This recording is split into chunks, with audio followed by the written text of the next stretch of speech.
అందరికీ నమస్కారం. ఇది కేవలం పెళ్లి కావాల్సిన ఆడపిల్లలకు మాత్రమే నేను చెప్తున్నాను. అమ్మా, మీ జాతకంలో కుజ దోషముంది అంటే మీరు కంగారు పడకండి.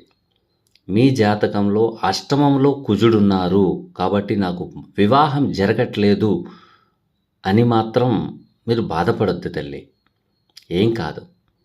కానీ నేను చెప్పిన సూత్రం ప్రకారంగా మీరు ఆ వ్యక్తిని వివాహం చేసుకోండి. మీ యొక్క జీవితం హై లెవెల్‌లో వెళ్తుంది.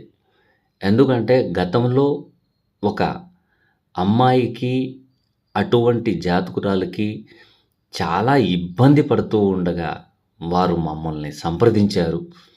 సంప్రదించిన తర్వాత డైరెక్ట్‌గా ఆ అమ్మాయితోనే నేను మాట్లాడడం జరిగింది. తనకి